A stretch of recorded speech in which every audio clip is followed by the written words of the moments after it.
खोपड़ी तोड़।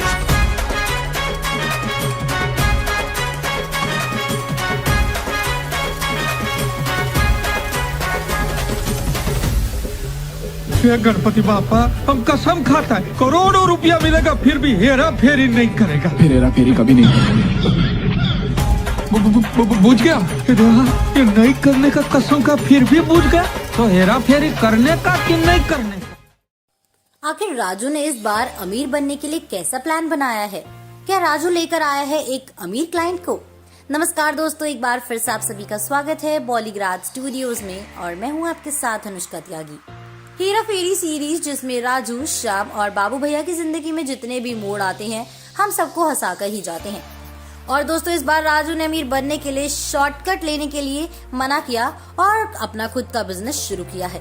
भविष्य बताने का बिजनेस राजू की नजरों में एक सक्सेसफुल बिजनेस है जिसमें अगर सही मछली को फंसाया गया तो उनको मालामाल कर सकती है।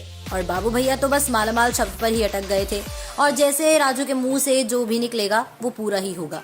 शाम को मनाना थोड़ा मुश्किल था लेकिन हम राजू की मनाने की स्किल्स इग्नोर नहीं कर सकते। उसने भी तब तक शाम का पीछा नहीं छोड़ा जब तक वो बिजनेस में शामिल नहीं हुआ।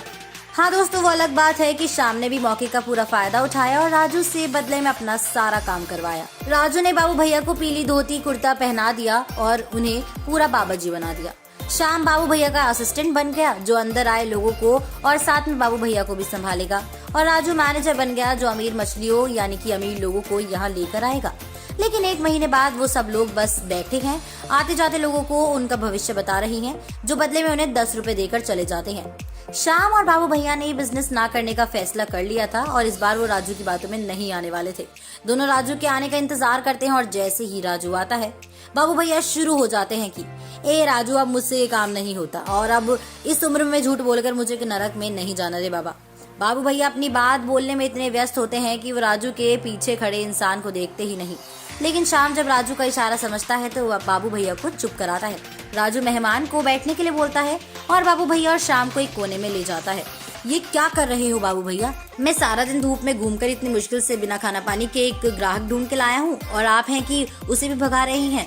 बाबू भैया राजू की आंखों में आंसू देखकर पिघल जाते हैं लेकिन तभी शाम उनके कान में कहता है कि मगरमच्छ के आंसू हैं बाबू भैया, पिघलो मत। और बाबू भैया उसी ट्रैक पर वापस आ जाते हैं कि वो अब ये काम नहीं करेंगे। लेकिन राजू ने बताता है कि वो जो ग्राहक आज लाया है वो बनवारी सेठ है और वो बहुत ही अमीर है। अगर एक बार उसका विश्वास जीत लिया तो फिर तो बस पैसा ही पैसा होगा। शाम और बाबू भैया उसके गले में सोने की चेन, 5 उंगलियों में सोने की अंगूठी देखते हैं तो उनका भी मन बदल जाता है और तीनों उसके पास जाते हैं।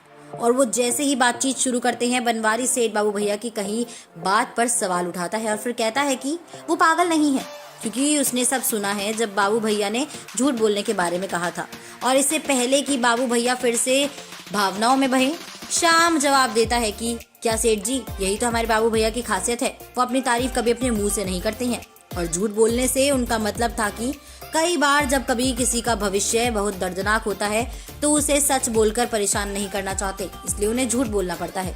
और वो अब इस उम्र में अगर झूठ बोलेंगे तो नरक में तो जाएंगे। लेकिन बाबू भैया, मैंने आपको कितनी बार कहा है, वो झूठ नहीं होता जो किसी की भलाई के लिए बोला जाता है।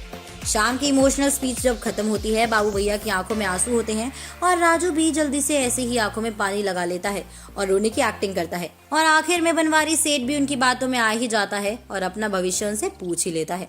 अब आपको कैसी लगी आखिर ये कहानी, जल्दी से हमें कमेंट सेक्शन में बताइए। साथ ही अगर वीडियो पसंद आई है तो उसको लाइक और शेयर करना बिल्कुल न भूलें। बने रहिए हमारे साथ और देखते रहिए बॉलीग्राज स्टूडियोज को। हमारी आज की राइटर है तनु चौहान।